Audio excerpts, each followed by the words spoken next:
Olá pessoal, meu nome é Rafael Silva, eu sou doutorando no programa de pós-graduação em Letras pela Universidade Federal de Minas Gerais e dou continuidade aqui ao nosso curso sobre Fundamentos de Literatura Grega, depois de um longo e tenebroso inverno em que eu fiquei mais focado na minha tese, eu escrevi o primeiro capítulo, agora finalmente eu posso voltar a gravar os vídeos e voltar em grande estilo com Aristófanes, falando um pouco da comédia antiga, comédia composta, desenvolvida na Atenas do período clássico, e que nos chega, não é, nas obras desse grande poeta que era Aristófanes. Mas antes nós vamos falar um pouco sobre o contexto geral, não é, em que essa forma surge, para depois entrar em algumas características gerais da obra de Aristófanes. À guisa de introdução, a gente precisa levar em conta que a comédia é uma espécie de contraparte complementar da tragédia como gênero dramático na antiguidade. E por isso apresenta uma série de características distintivas de outros gêneros poéticos, uma vez que compartilha com a tragédia uma série de elementos dramáticos, embora, obviamente, esteja em diálogo com aquilo que foi criado, desenvolvido durante o período clássico em Atenas, não é? Se a gente leva em conta aquela minha proposta de uma ordem do discurso concebida na Atenas clássica a partir do que era uma ordem do discurso anterior, pautada na figura de um poeta dizedor de verdades, para usar lá a expressão do Detienne, a comédia ela encontra um lugar dentro do discurso vigente em Atenas, o discurso público vigente, junto da tragédia, junto da retórica, não é, da palavra pública voltada para assuntos políticos ou jurídicos, deliberativos, né? E entre outros, tá? Embora essa periodização que eu vou propor aqui seja largamente arbitrária, eu acho que ela cumpre um papel didático interessante para que a gente possa compreender de que comédia nós estamos falando, uma vez que é possível sim levar em conta a existência de várias, digamos, etapas de desenvolvimento desse gênero poético na antiguidade grega.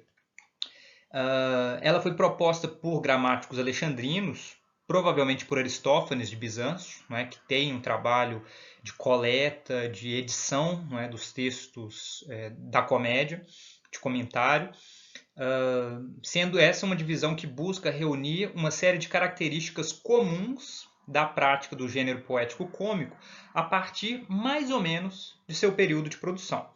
E essa divisão é a seguinte: existiria então uma comédia, não é, na sua modalidade mais antiga, que teria vigido entre 486, período da instituição oficial da comédia nas Dionísias, até cerca de 400 a.C.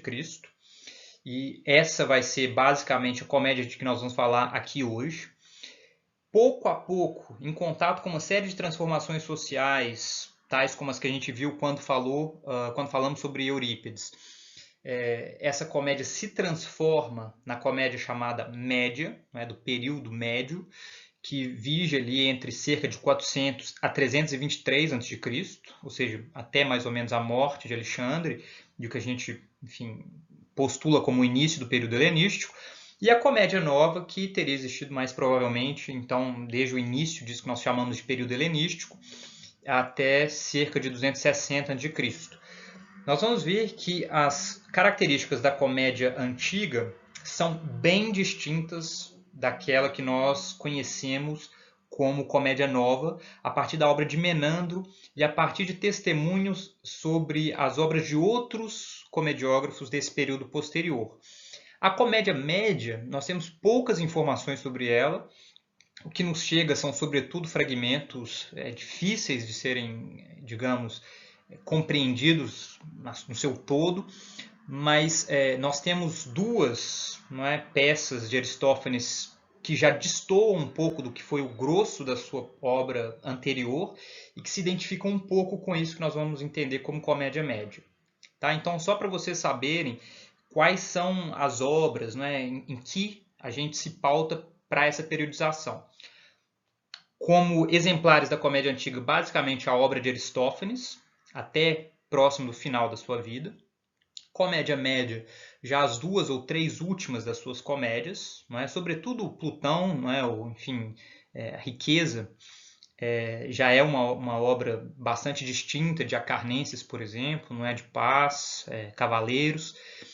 E a comédia nova a gente identifica basicamente a partir da obra de Menandro, de que nós temos muitos fragmentos e uma peça inteira, não é? Díscolo, enfim, que pode ser traduzido aí por algo como misantropo, ou, enfim, um homem difícil, né? Um homem complicado, e que tem tradução para o português, tá?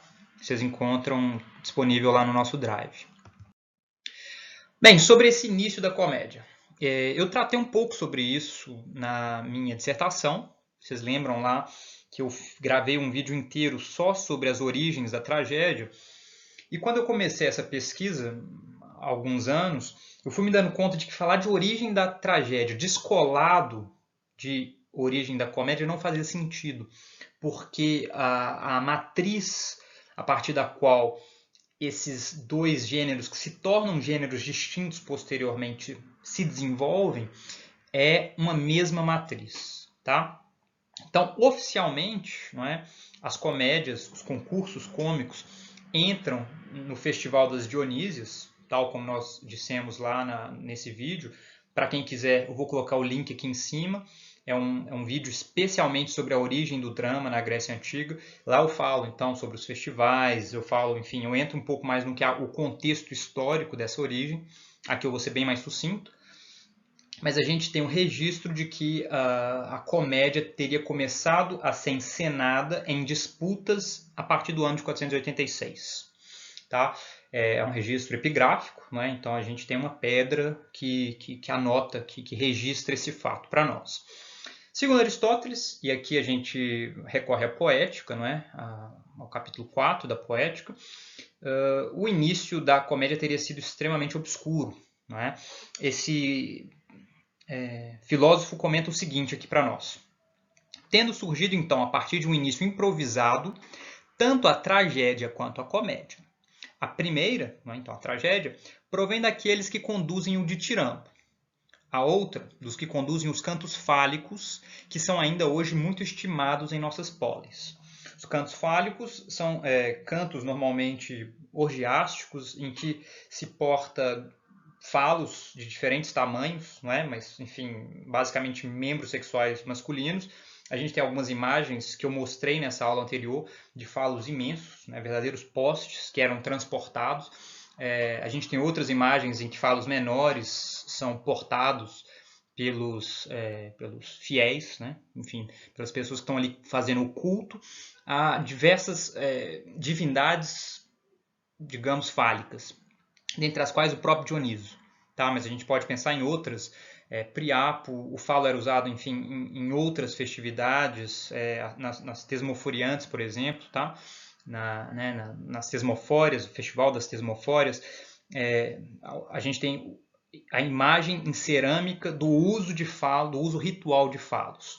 O Aristóteles parece associar, então, a origem da comédia com esses cantos fálicos, que, segundo ele, seriam comuns ainda no tempo dele, então, no final, meados do século IV, nas cidades em que eles, enfim, viviam ali. Aristóteles viveu boa parte da vida em Atenas. Com efeito, ele continua na sequência, já no capítulo 5, com efeito, se por um lado as transformações da tragédia e os autores que a introduziram não foram ignorados, ou seja, ele tem lá uma teoria sobre a origem da tragédia e afirma, então, ter algum conhecimento sobre o qual ele se baseia para defender essa teoria. Por outro lado, a origem da comédia, visto que nenhum interesse sério lhe foi inicialmente dedicado, permaneceu oculta. Aqui, então, o Aristóteles admite a sua ignorância com relação a fatos acerca da origem da comédia. Foi apenas tardiamente que o coro das comédias foi organizado pelo arconte, pois anteriormente era constituído por voluntários. A comédia já possuía certas formas características quando os assim chamados poetas cômicos puderam ser rememorados, puderam ser lembrados.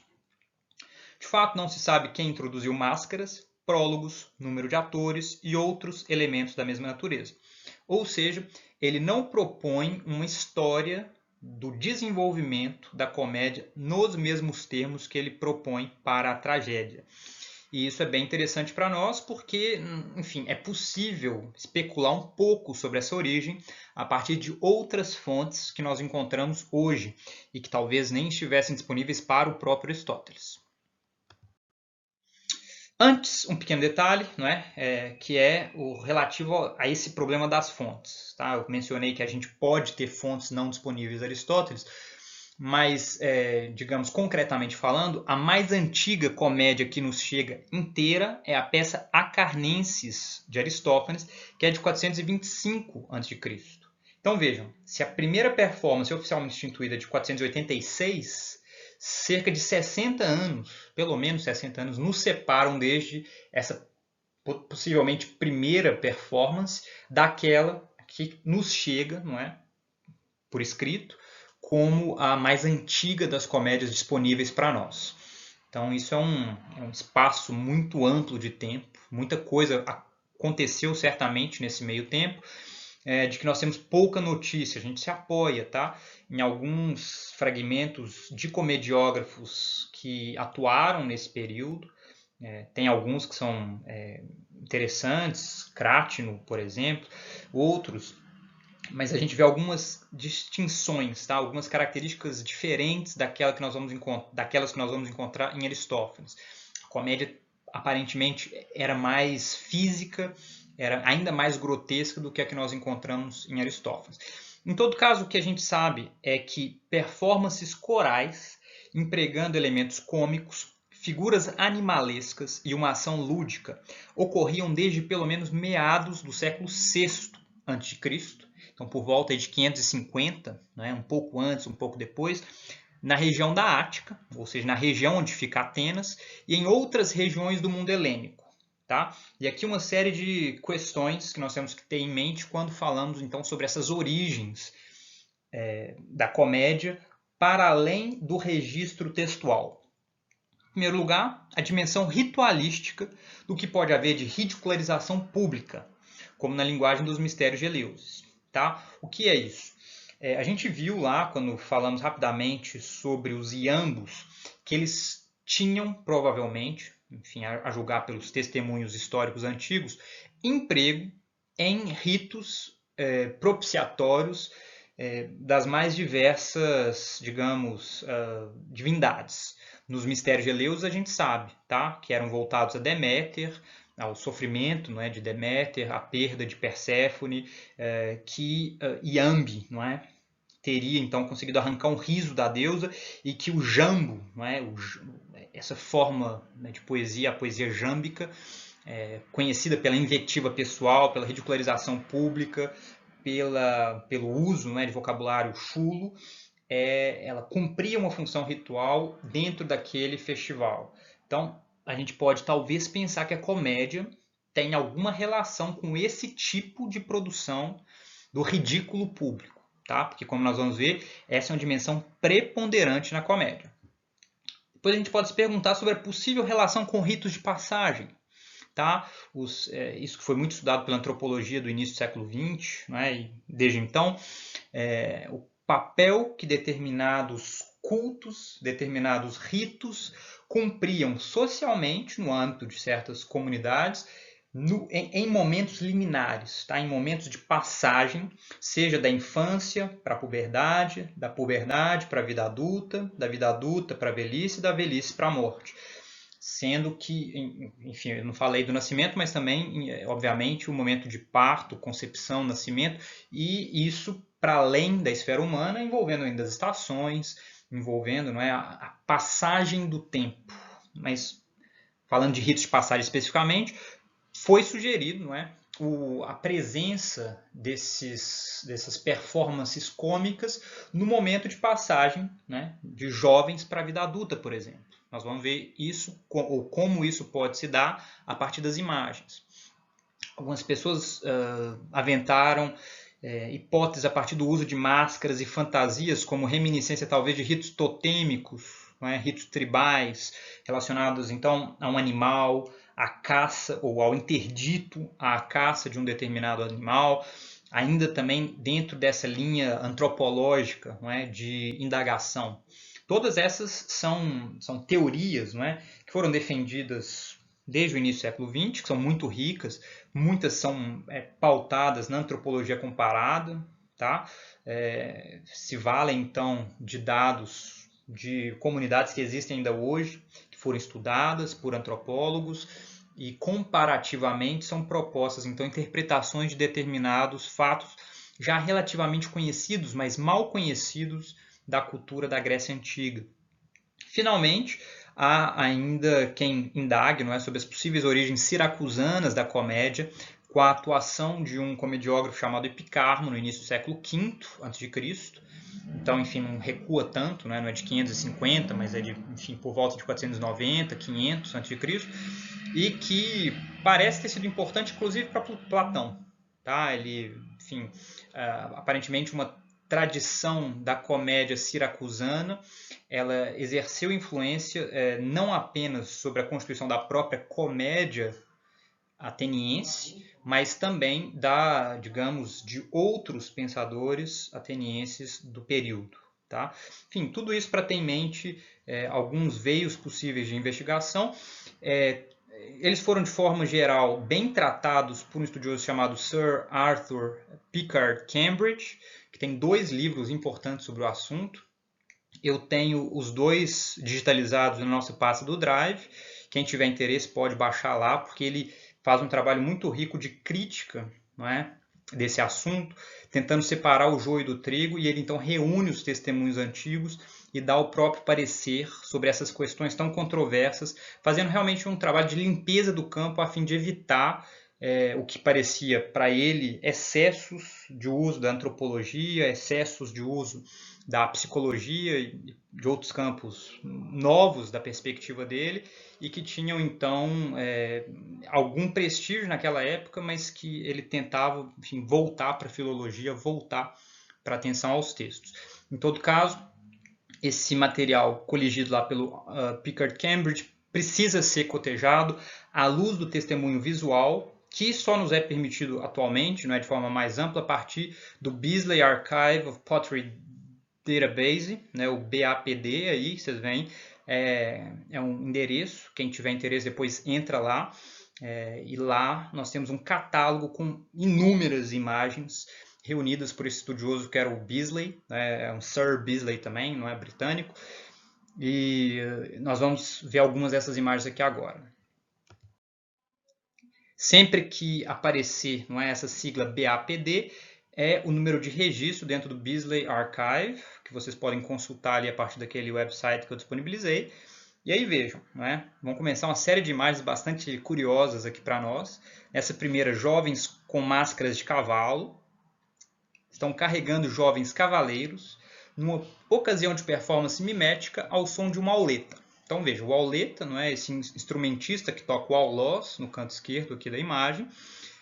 A gente vê esses jovens usando máscaras de cavalo, na verdade fantasias, porque eles têm também os rabos de cavalo, portando sobre seus ombros, como se eles fossem cavalos, de fato cavaleiros. Não é?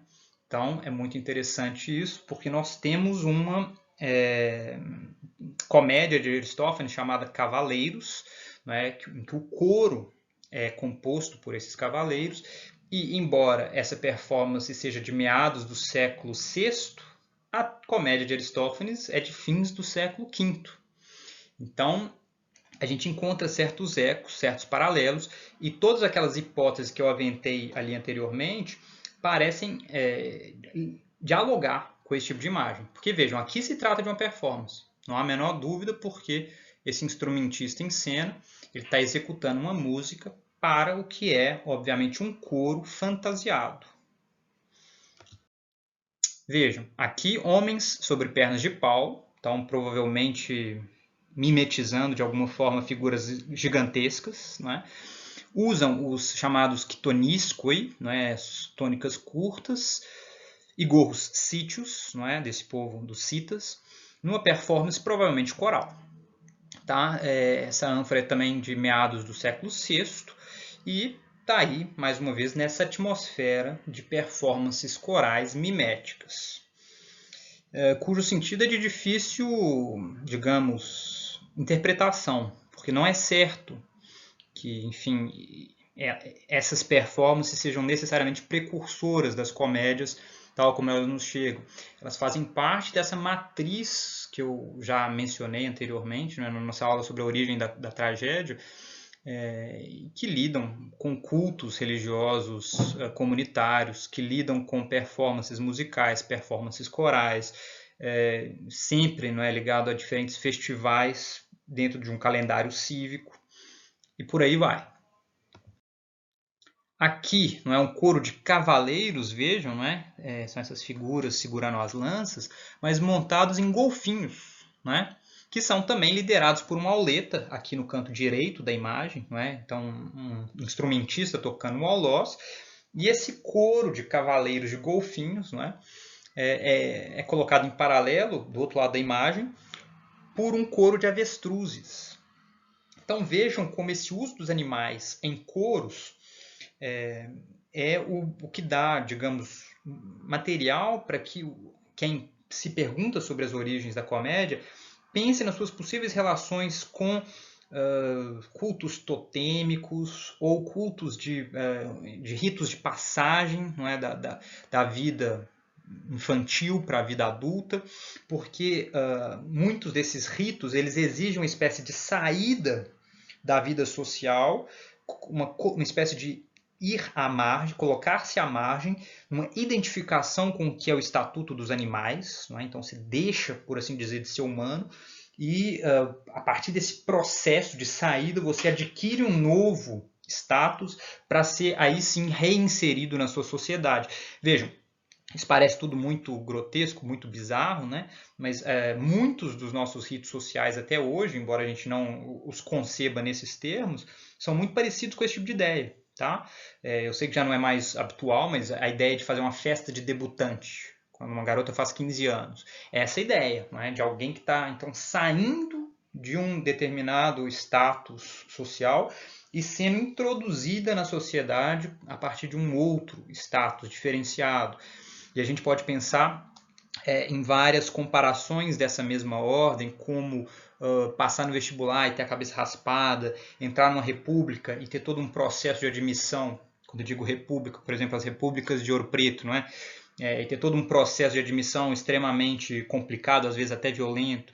São ritos de passagem dessa mesma ordem de que nós estamos sugerindo que talvez seja o caso nessas imagens, como uma possível relação dessas performances dramáticas entre as quais se encontra a comédia. Veja aqui mais uma imagem, não é? São cavaleiros, mais uma vez montados em golfinhos. Essa é uma imagem de baixo do vaso, não é? Executando o que provavelmente então é uma performance coral ao som do aulós. Tá? O auleta está aqui no centro da imagem. E é uma imagem de fins do século VI, início do século V, né? Também de Atenas. Mais uma, tá? Com cavaleiros montados em golfinhos. E vejam, na minha apresentação sobre as origens da tragédia, eu mencionei essas mesmas imagens relacionadas a essa matriz, mas provavelmente mais ligadas ao ditirambo. Mas vejam, num momento em que não há especificação de gêneros ainda, uma distinção entre o que vai se tornar comédia, o que vai se tornar o ditirambo do período clássico, o que vai se tornar a tragédia, essa matriz tem a potencialidade para vários elementos dessas performances dramáticas, cômicas, trágicas, ditirâmbicas. Tá? Então, por isso que eu trago todas elas aqui de novo, algumas repetidas, algumas novas, porque eu acho que elas nos dão uma ideia do que pode ter sido essa atmosfera. E quando a gente vê as imagens e precisa imaginar, não é, então que essas performances provavelmente eram então exibidas, não é, para um público em torno delas, por exemplo, os próprios ditirambos sendo chamados às vezes de coros cíclicos, não é, coros circulares, remete a essa ideia de uma exibição pública, não é, para uma plateia em torno. Tá? Então, essas imagens elas nos guiam um pouco para ter ideia do que podem ter sido essas performances no período clássico. Aqui vejam, dançarinos com fantasia bovina, todos eles então usando essa máscara de boi, não fica muito claro na imagem, mas rabos também, tá? E parecem estar dançando. Isso está, enfim, assim, no ombro de uma hídria, não é? Também do final do século VI.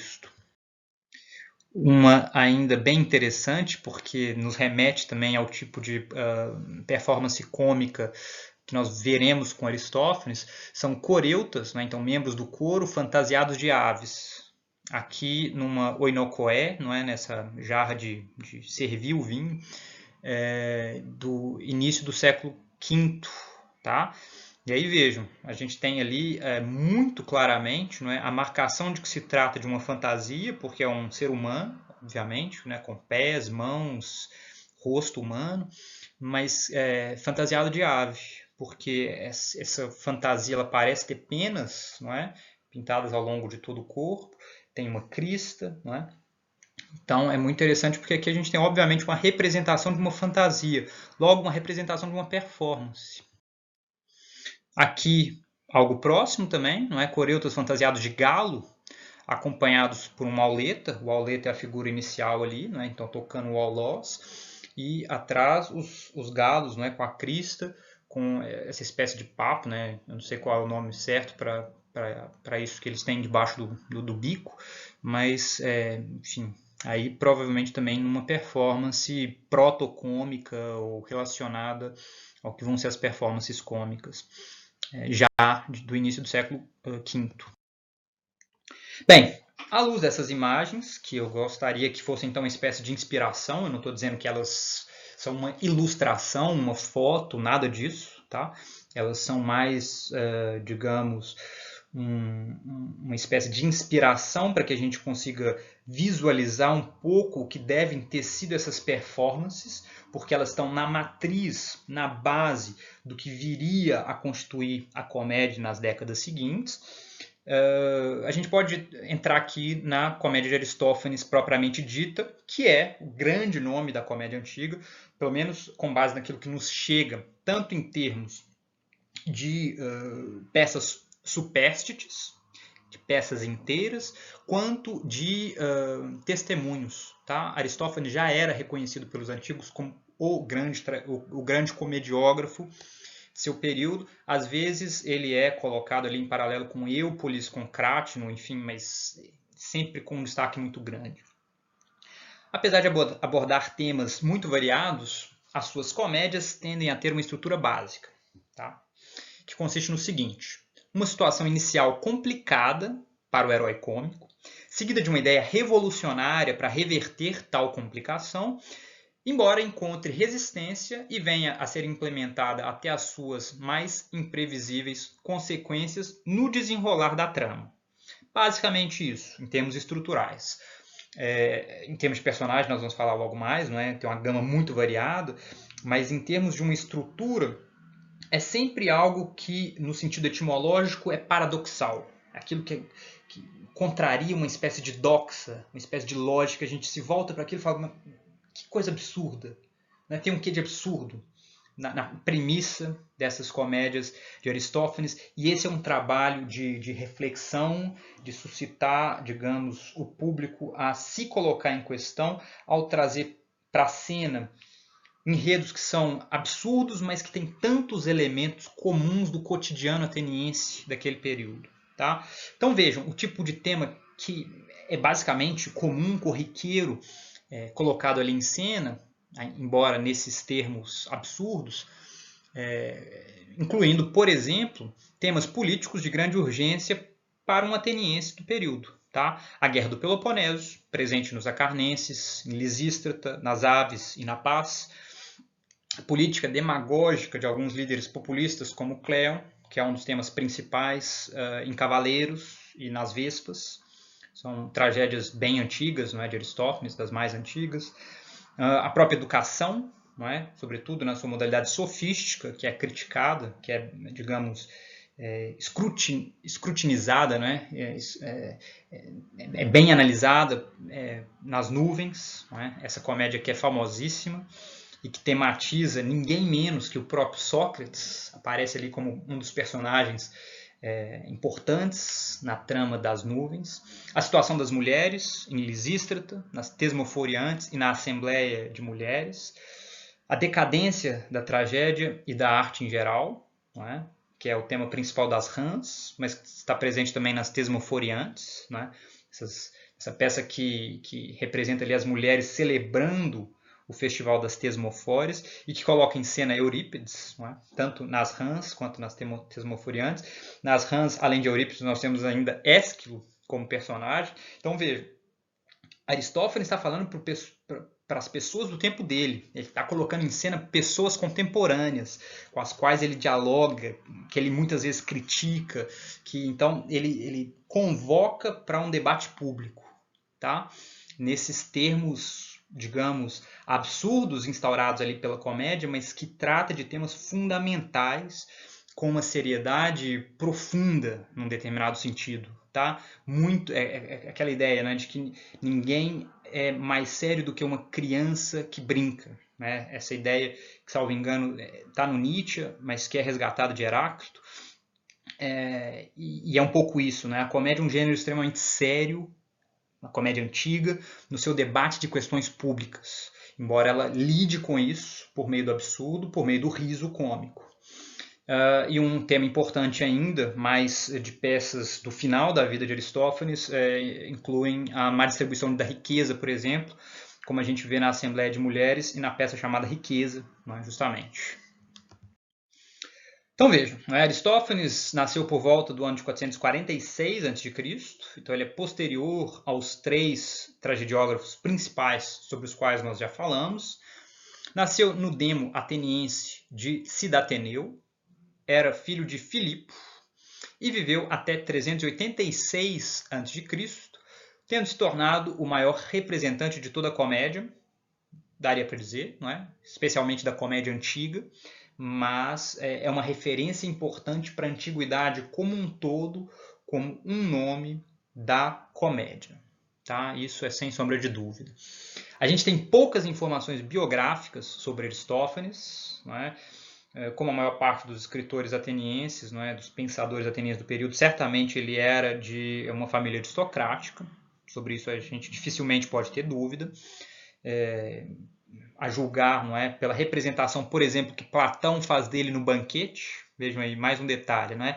Quem quiser ter uma espécie de representação ficcional, a gente poderia dizer, mas da atmosfera aristocrática, dos artistas, dos pensadores, dos educadores dessa Atenas do período clássico, leiam o Banquete de Platão, sempre com um grão de sal, não é? Com uma espécie de pé atrás, com muito cuidado, porque Platão é esse artífice do discurso, essa espécie de poeta da poesia, da filosofia, porque ele ali oferece uma representação de Aristófanes que nos parece muito interessante, não é? Muito instigante. Ele é um participante ativo naquele debate que inclui figuras importantes da cena ateniense, dentre as quais o próprio Sócrates, mas também o tragediógrafo Agatão.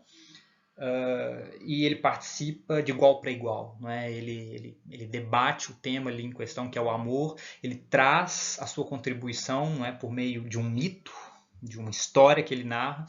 E é muito interessante. Então, eu sugiro que vocês leiam o Banquete para ter essa visão. Mas, em todo caso, as informações biográficas sobre Aristófanes são poucas. Tá?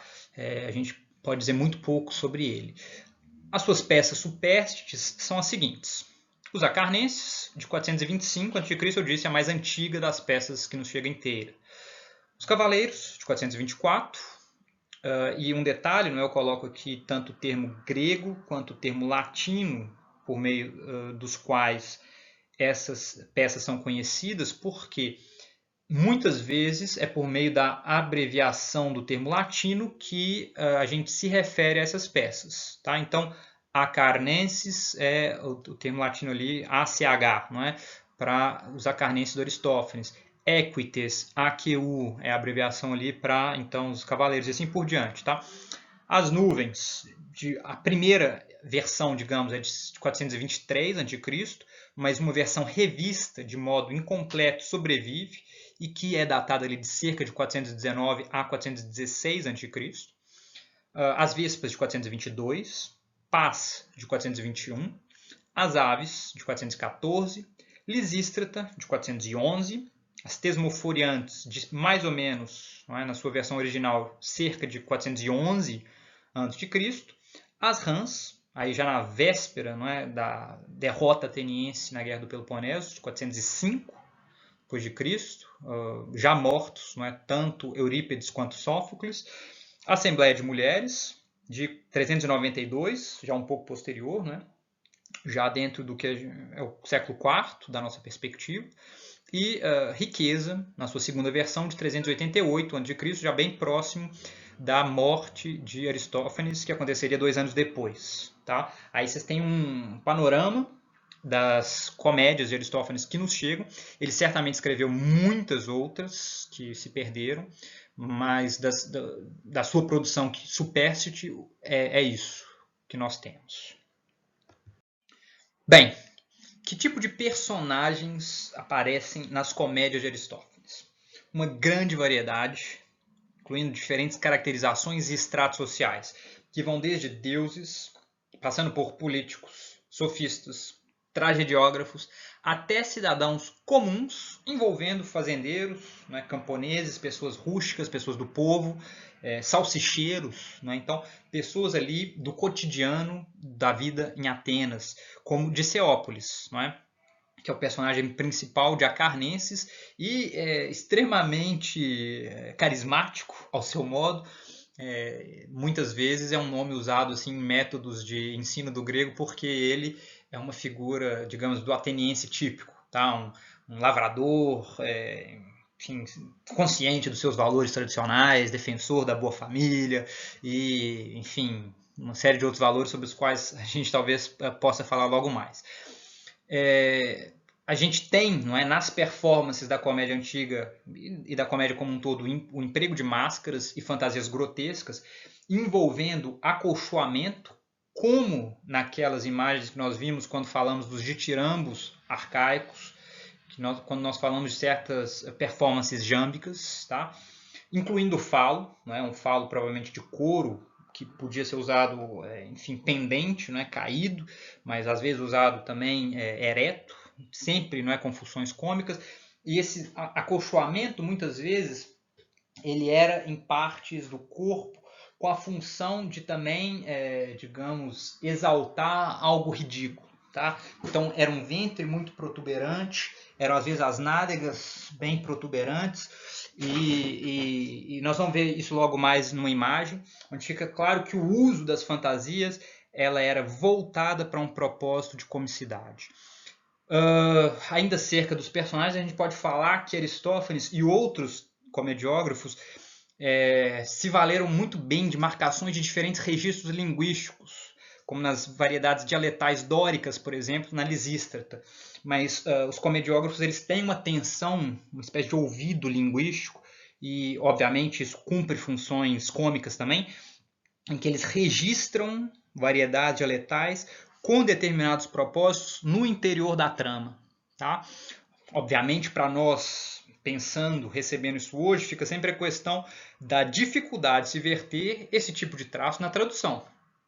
Por quê? Não é? Digamos, lá a tragédia ateniense, usando sobretudo o dialeto ático, né, jônico, mas enfim, na sua modalidade ática, incorpora então dialetos dóricos numa determinada passagem que está fazendo enfim, uma representação caricatural de um megarense, de uma pessoa vinda de Mégara. Como, na hora de traduzir, a gente traduz isso? Eu sou de Belo Horizonte, natural de Santa Bárbara, em Minas Gerais. Estou traduzindo isso, a princípio para um português neutro, norma padrão. Como? Norma culta, padrão. Como eu incorporo, então, esses dialetos? É muito difícil, tá? Porque a gente pode tentar incorporar dialetos outros, digamos, brasileiros, um dialeto imaginado do Nordeste, um dialeto imaginado do Sul, uma coisa assim, mas a gente sempre corre o risco de cair em estereótipos, reforçar estereótipos, digamos, trabalhar com ridicularizações que não fazem muito sentido, não são exatamente muito legais. Então é um dilema enorme, não é? o tipo de estratégia que a gente pode recorrer para recriar o humor na língua de chegado. Né? Eu estudei um pouco sobre isso num artigo, tá, sobre as variedades dialetais na recriação do humor em traduções de comédia. Eu vou falar um pouco sobre isso, mas para quem tiver interesse eu vou colocar o link aqui embaixo para esse trabalho. Eu deixei disponibilizado lá no academia.edu, não é?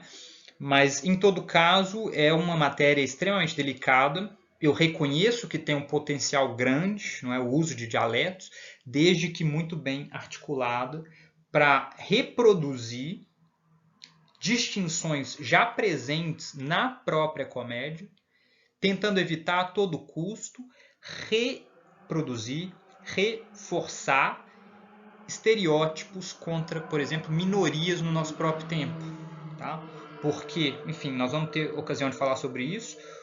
Há diferentes formas de se valer do humor. O humor ele pode ser, digamos, dotado de uma capacidade de crítica do status quo, dotado de uma capacidade de desconstrução, por assim dizer, das formas de opressão, das estruturas de opressão de uma sociedade. E, obviamente, é esse humor para o qual se volta, por exemplo, Bakhtin, tá? Para o qual se volta toda uma tradição luciânica de riso que passa por Rabelais, que passa por Erasmo de Roterdã, Thomas More, Jonathan Swift, que passa por Voltaire e chega, obviamente, ao nosso Machado de Assis, que tem também, não é, uma forma de desembocar lá no Dostoiévski.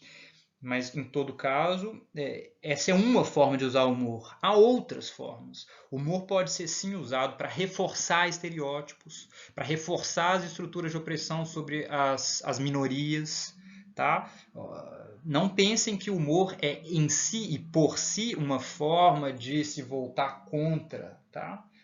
Lembrem-se lá de toda a campanha que acontece a cada carnaval no Brasil sobre as fantasias de carnaval. Né? É um tema delicado esse, sem dúvida, né?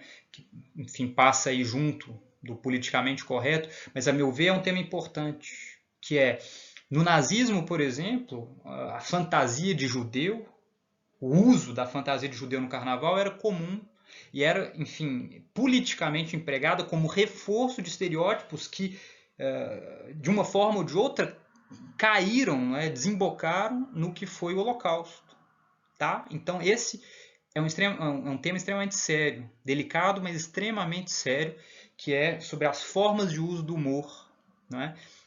Os humoristas que me perdoem, mas é preciso pensar para fazer humor coerente, para fazer humor de fato questionador. Tá? Bem, em todo caso, terminando aqui esse breve discurso, a gente ainda tem o fato de que os personagens aristofânicos frequentemente empregam muita obscenidade, duplicidade, não é? Jogos de duplo sentido, humor físico e até escatológico. Tá? Então, enfim, uma pessoa que vai para Aristófanes como um autor clássico, esperando ver ali uma grandeza no sentido, digamos, mais tradicional, pode ter um certo choque com piadas relativas a esterco, a merda, a esperma, a todo tipo de escatologia e bizarrice possível, tá? Porque esse humor físico está presente ali sim. E muitas vezes é usado por Aristófanes para se voltar contra determinadas estruturas, determinadas modas, determinadas ondas do seu próprio período. Aristófanes era um desses que não tinha papas na língua, se voltava contra poderosos e contra modistas da mesma forma. Então, enfim, aqui eu encerro meu breve discurso sobre humor. Eu vou voltar a falar sobre isso ainda, mas eu acho que é um tema sobre o qual nós precisamos pensar o tempo inteiro para não cairmos em lábia, não cairmos em jogos fáceis, no que pode banalizar questões extremamente complexas, tá? Como, por exemplo, essa da fantasia de carnaval. Bem, é até estranho falar de fantasia de carnaval no meio da pandemia de Covid-19, mas um dia essa pandemia vai acabar e a gente vai poder voltar para o carnaval. Né? Enfim, e aqui, talvez uma inspiração possível, a gente tem uma imagem, não é, de uma cratera, é o nome de um vaso usado para mistura do vinho, né, o cráter, de cerca de 400 a.C., então final do século V, e uma representação de uma performance cômica. Né? A gente sabe disso pela presença da máscara, por exemplo, mas a gente tem sempre muito cuidado na hora de interpretação dessas imagens, mas a gente tem uma espécie de instantâneo de uma performance em que esses personagens estão interagindo. A gente vê um deles dirigindo a palavra ao outro, eles estão fantasiados. Vejam, né, nessa personagem central aqui a presença, por um lado, tanto do acolchoamento nas partes, digamos, protuberantes, nas nádegas e na barriga, e também o uso do falo, ele fazendo uma espécie de passo de dança meio cômico assim, não é? Meio girando. Enfim, é bem interessante. Para quem tiver interesse nesse tema, há muitos trabalhos que analisam então a relação entre a imagem e as peças, tentando encontrar correlações, tentando pensar sobre detalhes da performance e por aí vai. Eu não vou aprofundar isso aqui agora, né? Agora a gente vai se voltar para as comédias de Aristófanes finalmente. Acarnenses, não é? A mais antiga das comédias de Aristófanes. Ela é criada e encenada no contexto da Guerra do Peloponeso, lembrem-se, né? Lá por volta de 430, né? 431 a.C., tem início oficialmente a Guerra do Peloponeso, e no âmbito dessa comédia, em que, enfim, a princípio teria sido escrita por Aristófanes muito jovem, tá? Com pouco mais de 20 anos de idade, aparentemente ele nem cumpria ainda o requisito de idade para apresentar oficialmente uma comédia, não é? Ensaiar oficialmente o coro. Aparentemente alguém cumpriu essa função para ele, ou enfim, pro forma, não é? Embora ele provavelmente tenha sido então o responsável ali pelo enredo, o autor no nosso sentido, não é? Dessa comédia, ele coloca então essa personagem extremamente carismática, o Diceópolis, não é? Um camponês que se viu obrigado a levar a vida na cidade de Atenas, fechado em suas muralhas, devido aos ataques constantes dos espartanos. Aqui é preciso levar em conta aquele contexto histórico básico em que Péricles define e consegue convencer os atenienses de seguir uma estratégia de guerra que consistia em recolher toda a população da Ática dentro das muralhas em Atenas, muralhas essas que permitiam o acesso de todas a polis ao porto do Pireu, e por meio do domínio dos mares receber, não é, os suprimentos necessários para manter dentro das muralhas a população, enquanto toda a região em volta era atacada e destruída pelos exércitos inimigos. Ou seja, consistia numa estratégia de resistência, de resiliência, sem enfrentamento simples, sem enfrentamento direto. Tá? Então, esse é o Diceópolis, é alguém que está sofrendo por estar muito mal acomodado em Atenas, mas não é a sua casa, não é onde ele nasceu, não é onde ele viveu. É alguém que sente então falta do seu campo, que sente falta de poder trabalhar, que então está ali extremamente inconformado com aquela situação. Cansado da vida superficial dos atenienses, ele, então esse homem durão, esse camponês, acostumado com a vida simples, rústica do campo, tenta providenciar um tratado de paz para si próprio, um tratado pessoal. Ele, a princípio, tenta convencer, não é, a Assembleia a adotar uma atitude de, digamos, de conciliação ou reconciliação com os espartanos. Não tem sucesso e decide, então, providenciar um tratado de paz para si próprio, a fim de voltar para sua própria casa. Depois de algumas peripécias, incluindo o risco de ser morto por compatriotas seus, os tais acarnenses do título, que são o coro, né, que compõem o coro dessa comédia, que são naturais do demo rural de Acárnia, que são representados como ainda mais rústicos do que Diceópolis, e que acusam Diceópolis de trair a pátria, não é? Ao propor esse acordo pessoal com os espartanos. Ele consegue se livrar, não é? Numa cena extremamente tensa, em que ele fica a ponto, não é, de ser destruído, de ser atacado pelos seus próprios compatriotas sob acusação de traição. Diceópolis, ao fim e ao cabo, celebra seu próprio tratado de paz e vive algumas situações estranhas ao voltar para casa. A gente tem diferentes traduções do texto, né? A versão portuguesa que Maria de Fátima de Souza e Silva propôs em 1980, e a gente tem ainda o livro chamado Dionísio Matuto, na versão em cearenseis de Ana Maria César Pompeu, de 2014, a Ana Maria, que é atualmente presidente da SBEC, não é? A Sociedade Brasileira de Estudos Clássicos, e que é provavelmente o maior nome, enfim, de quem estuda, dentre as pessoas que estudam comédia antiga no Brasil, sem sombra de dúvida, talvez junto com a Adriane Duarte, não é? E com outras pessoas, mas ela é um nome importante, tá? Bem, então a gente tem aí os primeiros versos de Acarnenses na tradução da Ana Maria César Pompeu, e que eu gostaria de trazer só para mostrar um pouco do sabor dessa opção, né, de traduzir por meio do cearenses, né, do dialeto do Ceará, e que tem um sabor extremamente, digamos, prazeroso, humorístico, ao longo dessa peça inteira. Depois eu vou, enfim, fazer uma outra pontuação, mas primeiro só apresentar o que tem de bastante legal, né, de bastante instigante nessa proposta de tradução.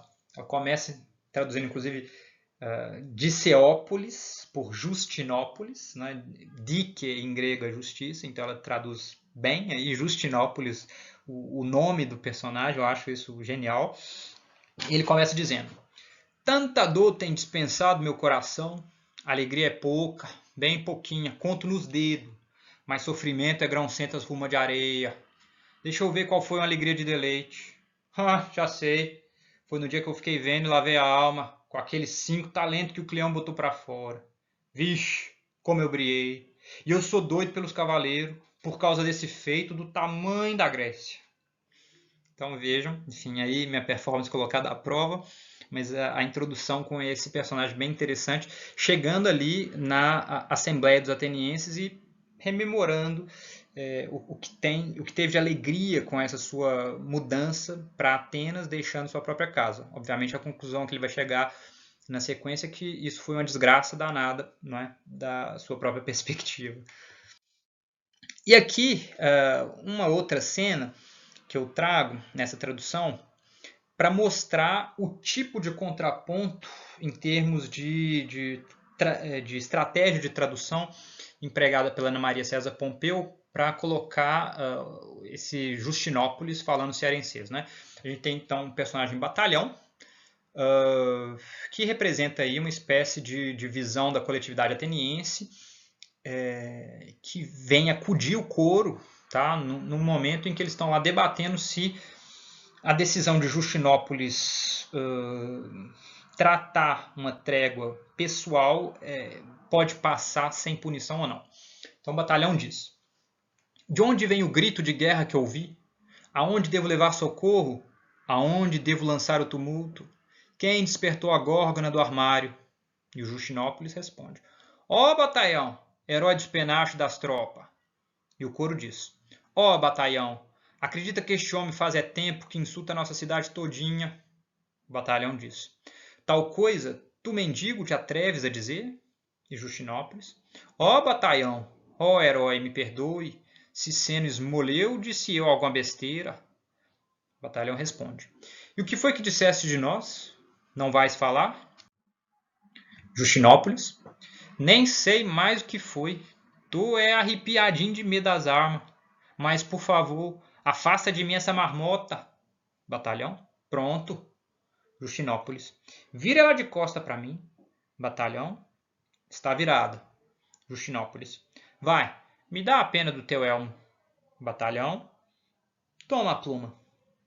Justinópolis diz: segura minha cabeça, que eu vou enguiar. Tem nojo desses penachos aí. Batalhão diz: tu vais fazer o quê?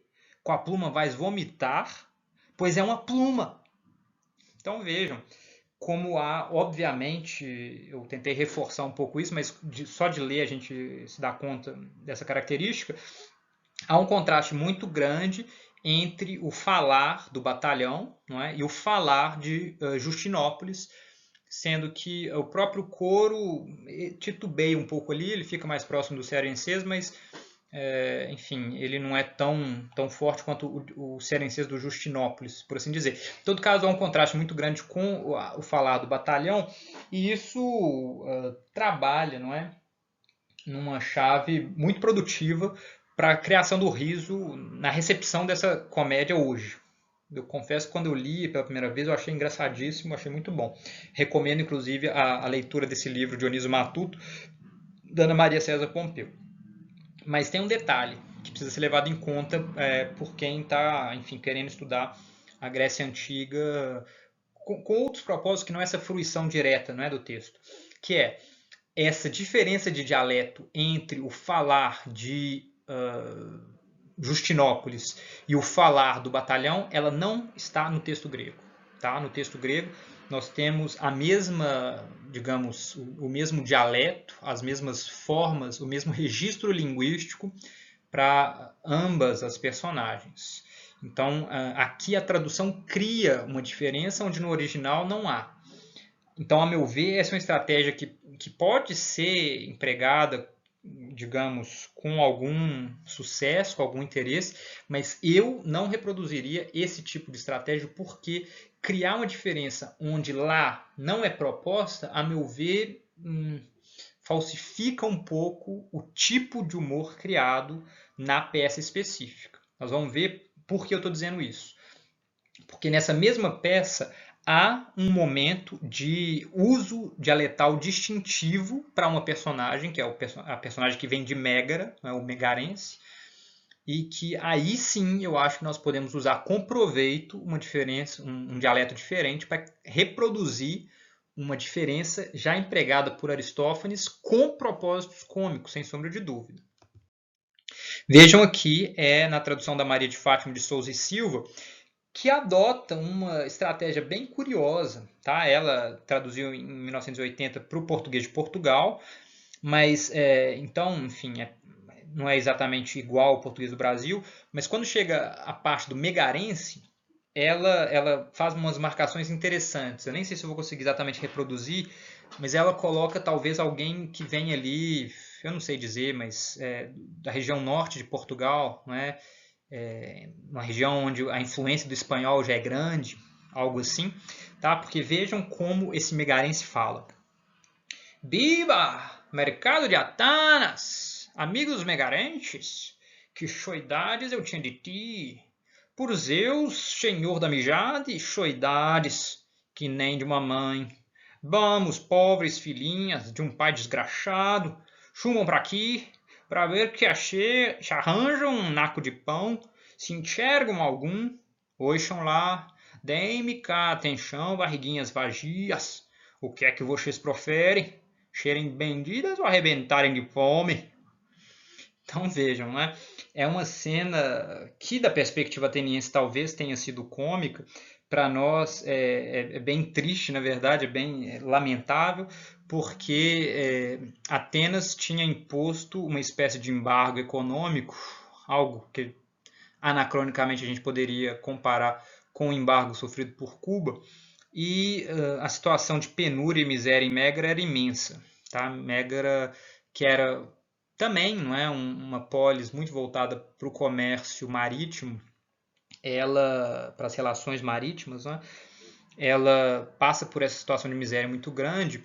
E quando o Diceópolis, né, na peça da Ana Maria, o Justinópolis, consegue estabelecer esse tratado de paz com os espartanos, ele se abre para fazer comércio com povos aliados dos espartanos, dentre eles os megarenses. E esse megarense vai até Diceópolis para vender as próprias filhas como se elas fossem porcas, num jogo, digamos, verbal, em que a palavra que significa porca também significa vagina, né? Significa membro sexual feminino, enfim, buceta ou algo do tipo. E é uma piada extremamente suja, né? Porque associa essa situação de miséria dos megarenses com o recurso à prostituição das próprias filhas por parte desse megarense. Tá? O jogo aí, entre as palavras, é vender porcas vender bucetas, tá?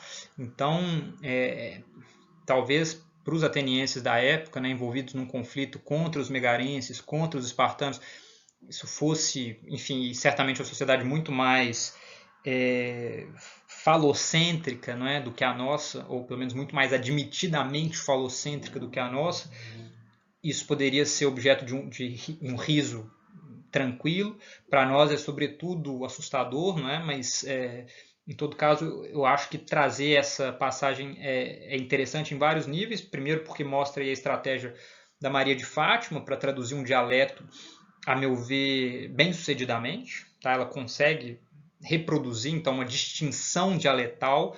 Eu não sei as implicações disso lá para Portugal. Não sei se ela está reforçando algum tipo de estereótipo aqui, realmente não sei, mas em todo caso usar essas marcas distintivas de um falar estrangeiro para reproduzir os dialetos lá gregos, né, antigos, pode ser interessante, tá? Exige aí um cuidado linguístico, inclusive uma formação linguística, mas tem potencial. E por outro lado mostrar também essa dimensão grotesca, não é, do riso da comédia antiga, que muitas vezes pode nos chocar, tá? Isso eu falo com alguma seriedade, porque nem tudo o que era ridículo e risível e cômico na antiguidade continua sendo para nós. Muitas coisas deixaram de ser, outras novas se tornaram, tá? Sempre levando em conta essa questão, não é, das disputas de poder, das identificações de grupo que o riso promove. Deixando a carnice de lado, a gente pode falar agora do coro, não é? De Aristófanes. O emprego do coro na própria ação da peça acontece sempre, não é? O coro, ele, tirando talvez nas últimas peças, não é? Em riqueza, o coro já é bem menos presente, mas na maior parte da produção de Aristófanes o coro é uma personagem, não é? Que então atua junto das outras, e muitas vezes é dotado de traços fantásticos e ou animalescos, tá? Então nas aves nós temos um coro de aves, nas nuvens nós temos um coro de nuvens, nas rãs nós temos um coro de rãs, nos cavaleiros a mesma coisa, nas vespas a mesma coisa, tá? Então esses coros eles cumprem funções importantes dentro dessas comédias. E o coro ele tem ainda, não é, além da função de atuar, de participar na própria ação, de ter reflexões as mais diversas, ele cumpre dentro da comédia antiga uma função muito importante que é chamada parábase. Tá? É um momento dentro da comédia antiga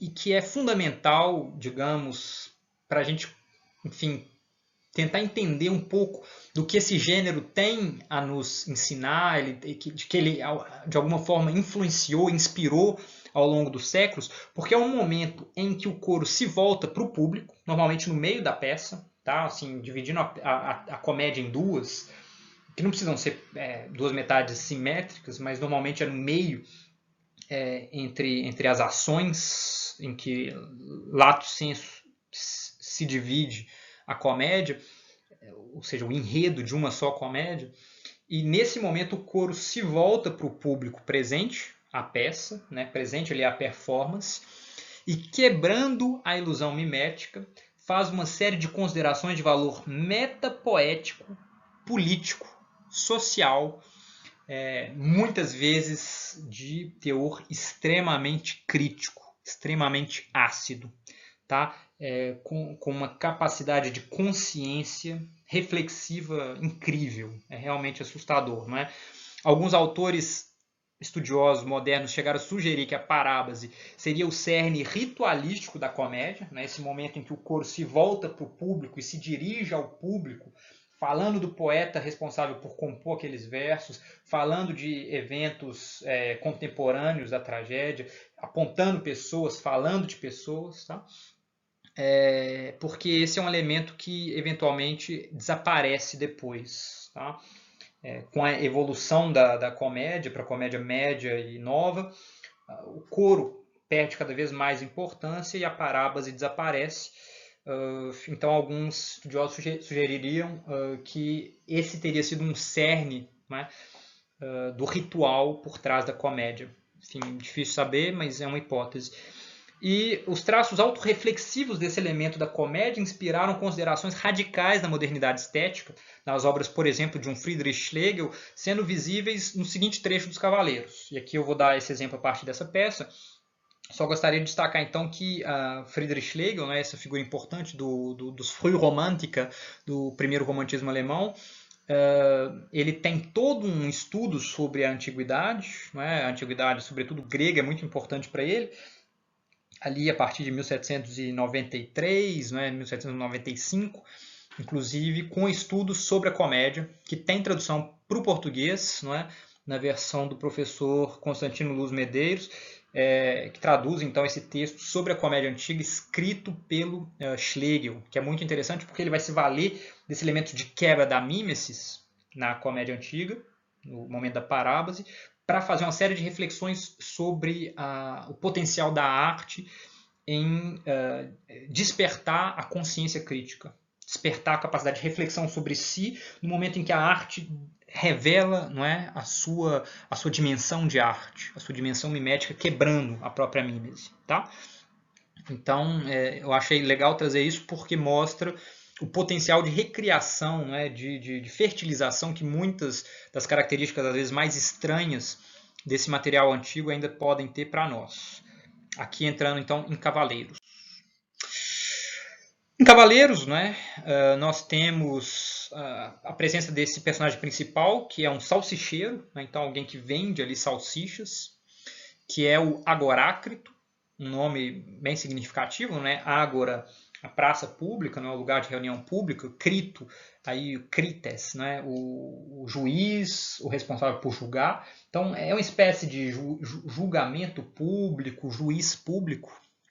E esse salsicheiro disputa contra Cleon, tá? A figura política dominante dessa época após a morte de Péricles. Não é? Em 429, Péricles morre e a partir de então ascende, não é, a um lugar de destaque Cleon como um demagogo, pelo menos a julgar pelos testemunhos sobre a sua atuação, um demagogo inescrupuloso. E nessa peça, então, os dois disputam pela confiança e aprovação de Demos, que é um personagem, mas que é uma representação alegórica do povo. Lembre-se, não é Demos, povo, a fim de restaurar a antiga grandeza e esplendor da cidade. Essa peça se passa em 424 a.C., então já é no momento em que a Guerra do Peloponeso está mostrando, não é, as suas garras mais ferozes para os atenienses. E o pano de fundo sociopolítico dessa comédia é a perseguição que Aristófanes tinha sofrido por parte de Cleon após a representação da comédia Os Babilônios, em 426 a.C., sem sucesso, contudo. Vejam, Cleon leva a juízo Aristófanes por tê-lo representado negativamente em cena. Ou seja, Cleon tenta instaurar uma espécie de censura da comédia, levando Aristófanes a juízo público, a ser julgado perante e pela, não é, Assembleia Ateniense, mas ele não tem sucesso na sua iniciativa porque Aristófanes é absolvido. Em 425, com os acarnenses, Aristófanes prometia, né, colocou prometido na boca de uma personagem uma vingança contra Cleon. Né? Provavelmente a gente imagina que a composição dessa comédia já estava muito adiantada, então não tinha como reverter ali para colocar uma crítica muito direta ao Cleon, mas ele fazia a promessa. E foi com os Cavaleiros, comédia que venceu o concurso das Lenéias em 424, que ele obteve sua desforra, não é? E que aí Cleon é extremamente criticado, radicalmente ridicularizado por Aristófanes, não é? E vejam essa passagem aí da parábase dos Cavaleiros, o momento então em que o coro se volta para o público, quebra a ilusão mimética e diz o seguinte na tradução da Maria de Fátima Souza e Silva, que, como eu disse, é uma tradução para o português de Portugal. E vocês? Prestem atenção aos anapestos, ó gente habituada a experimentar por si própria todo gênero de poesia. Se algum desses poetas cômicos já fora de moda nos quisesse obrigar a falar ao público na parábase, não o teria conseguido assim do pé para a mão. Mas desta vez o poeta merece-o. Odeia a mesma gente que nós odiamos. Tem a coragem de dizer o que é justo e avança com dignidade contra Tífon e o furacão. Quanto à surpresa de muitos de vocês, que, segundo o poeta diz, o têm procurado para lhe perguntarem por que razão, tanto tempo já passado, não solicitavam cor em seu próprio nome, ele encarregou-nos de vos dar uma explicação. Pois bem, diz o nosso poeta, que não foi por falta de senso que deixou passar o tempo nessa situação, mas sim por considerar a produção de uma comédia a tarefa mais árdua que pode haver. Muitos foram os que se abalançaram a ela, a poucos ela concedeu seus favores. Pelo que vos toca, há muito já que ele vem constatando que o vosso humor varia com os anos, e que os poetas antigos, quando chegam à velhice, os pondes de lado. Então vejam, não é, a dimensão metalinguística dessa parte, não é, da parábase de Cavaleiros, mas que é uma característica comum da parábase das comédias antigas, em que elas comentam sobre elementos ali, digamos, a gente pode imaginar corriqueiros, elementos comuns da vida do próprio comediógrafo, dizendo que, olha, eu compus uma comédia e agora as pessoas ficam me perguntando por que eu não componho outra logo, que eu não componho logo, enfim, a sequência, uma nova, enfim, porque eu não continuo compondo. E ele diz, olha, compor uma comédia é algo extremamente sério. Um poeta cômico, ele tem que saber o que dizer, ele tem que saber como dizer e fazer isso bem de modo a não apenas ser significativo em termos, né, de uma composição poética, mas de ser persuasivo perante aos gostos do público. Ele fala dessa questão da recepção, não é? Aqui ele está criticando, ele está dizendo que o gosto dos atenienses mudou ao passar dos anos. Os comediógrafos antigos são colocados de lado, uma vez que a voga, não é, passa, que a onda, a moda passa e que eles não aprendem a se adequar a essas mudanças. Ele diz, eu estou atento a isso. Vejam, essa reflexão é colocada dentro da própria comédia, durante a ação.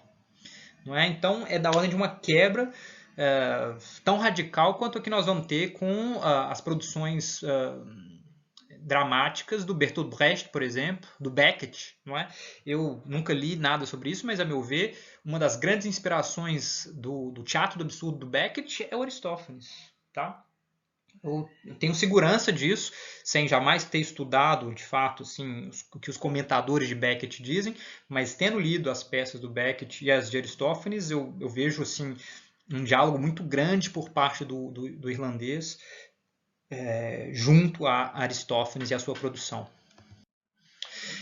E são justamente esses elementos fantásticos que, a meu ver, são tão instigantes do pensamento quando nós lemos as comédias de Aristófanes. Porque ele emprega elementos fantásticos para suscitar a reflexão entre seus contemporâneos. No Coro das Nuvens, por exemplo, como crítica à investigação sofístico-filosófica da natureza dos deuses.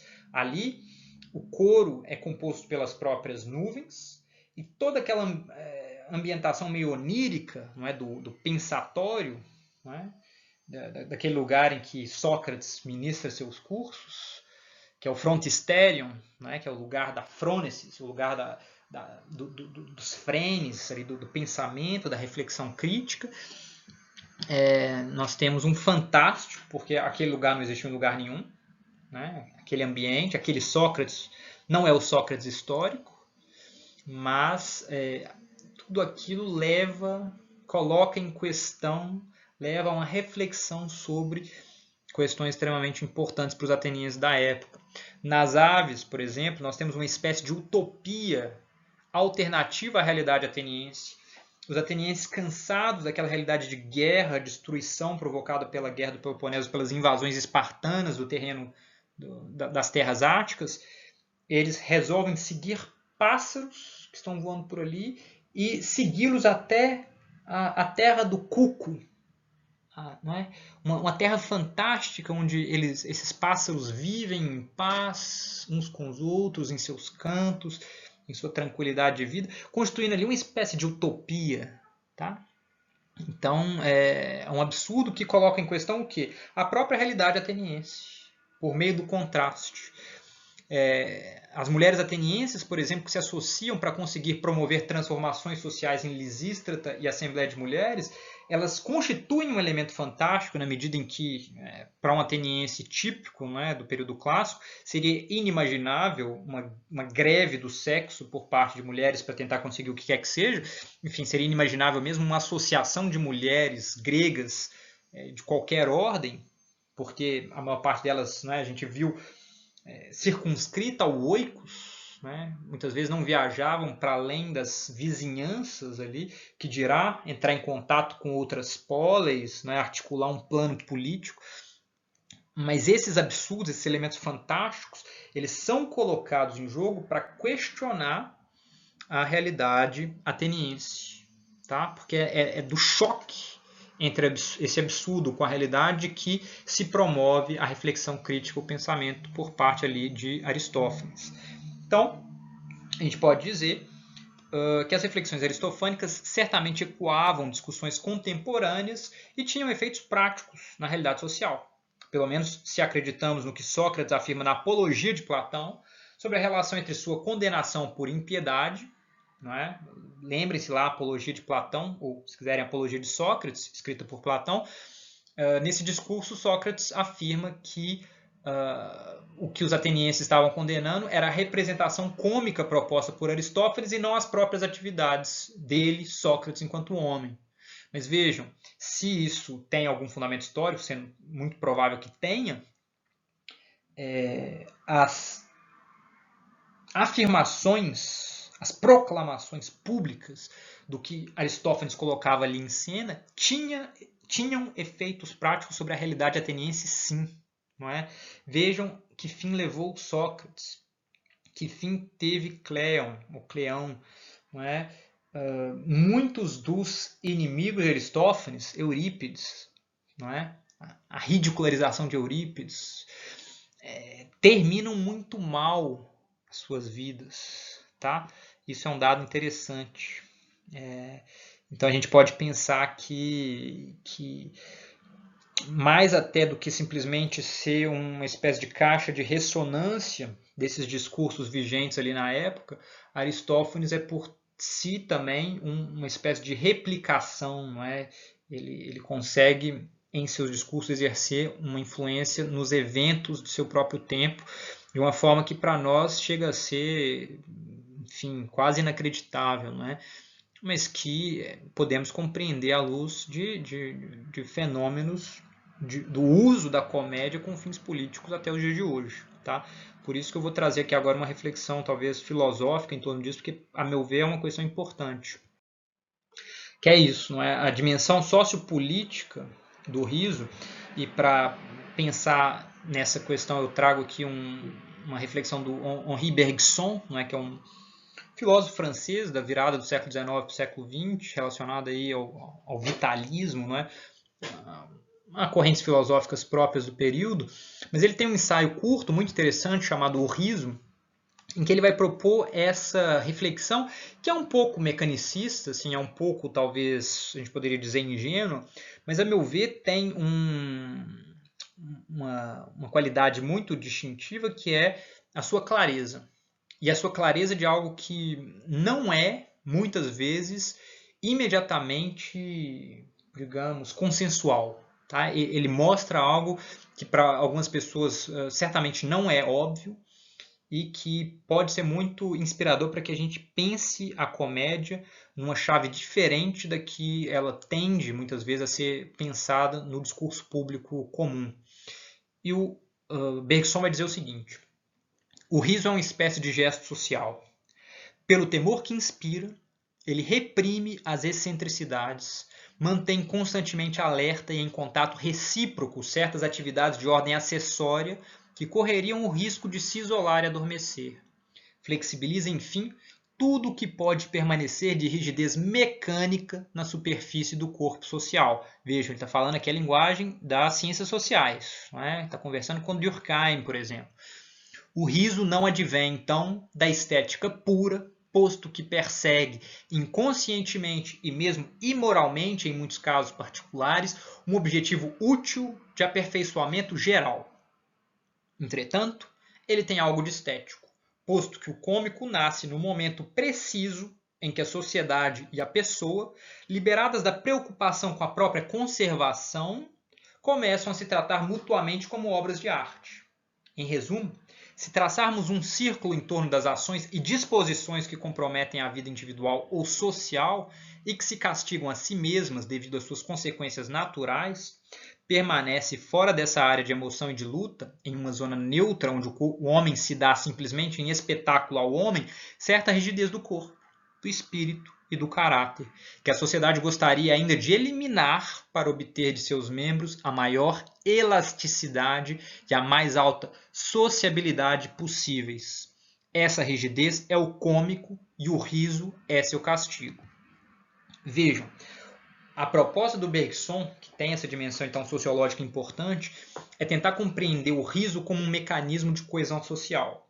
E a ideia básica parece ser a seguinte: aquilo que é posto como cômico, aquilo que é colocado em destaque como ridículo, como alvo do riso desse comum, né, dessas pessoas, é algo que se contrapõe ao valor defendido por essas pessoas. É algo, então, que entra em choque com os valores sociais de um determinado grupo.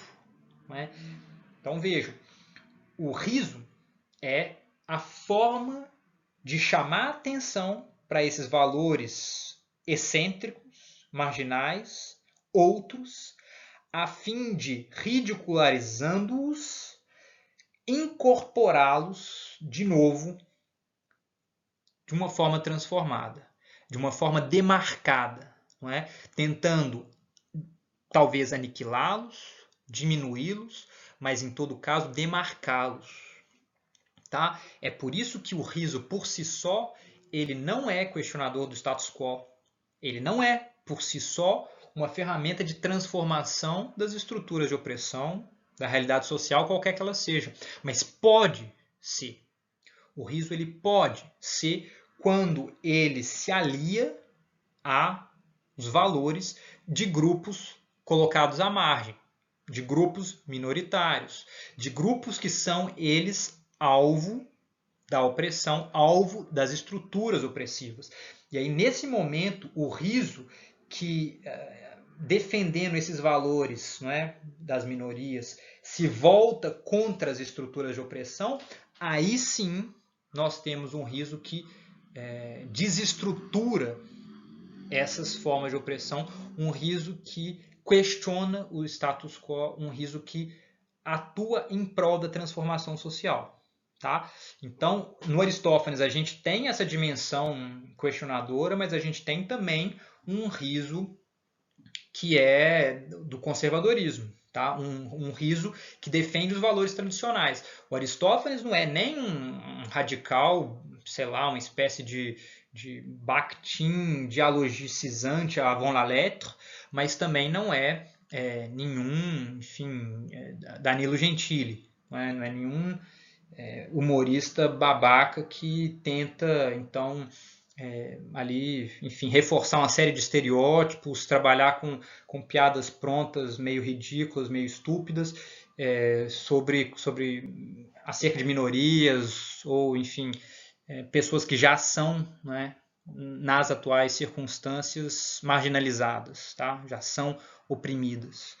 Então, eu gostaria de trazer essa reflexão para que a gente pense que tipo de humor a gente consome, do que a gente ri, por que a gente ri, tá? E para que a gente possa refletir sobre o tipo de humor que a gente gostaria de fazer, com quem, contra quem, porque todas essas questões são fundamentais para termos clareza sobre como atuar.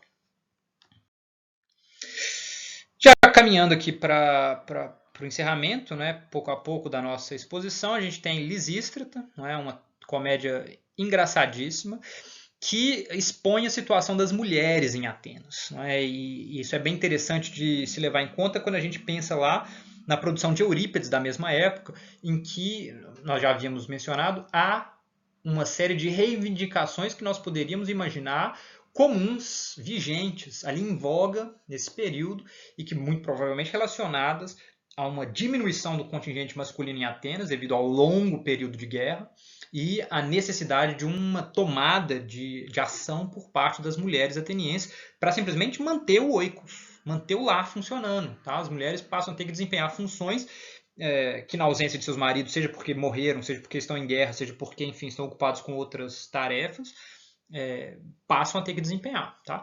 Então, a partir desse enredo aparentemente fantástico para um ateniense antigo, em que um bando de mulheres gregas, não só atenienses, mas gregas, se associa para promover uma greve do sexo e tentar levar seus maridos a pôr fim às animosidades entre suas cidades, Aristófanes indica o nível de desgaste social provocado pela Guerra do Peloponeso. Vejam, eu não acho que Lisístrata seja uma foto, seja um documento de alguém, enfim, pensando, cogitando ali uma espécie de mobilização social para pôr fim à guerra. Não é isso. Mas ele indica sintomas do desgaste social que essa guerra tinha provocado no corpo de Atenas. Tá? A dimensão sociopolítica dessa peça, como de outras obras do período, sobretudo as tragédias de Eurípides, indica os efeitos da Guerra do Peloponeso sobre a população ateniense e constitui um documento importante sobre a luta histórica das mulheres por reconhecimento. Mais uma vez, não dizendo que Lisístrata tenha existido historicamente, mas é muito provável que aquele tipo de reivindicação pudesse ter sido ouvido sim por um Aristófanes, pudesse ter sido ouvido sim por um Eurípides, a depender dos círculos em que eles frequentavam. Tá? É o tipo de reivindicação que nós vamos encontrar, por exemplo, na República de Platão. Então, assim, são muitos dados que indicam a Écuba de Eurípides, as Troianas de Eurípides, Medeia, por aí vai.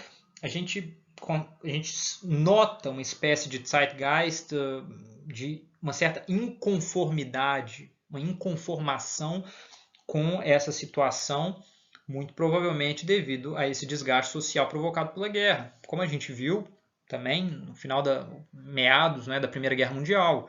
Esse é um tipo de momento em que alguma transformação social é requisitada, é mesmo exigida.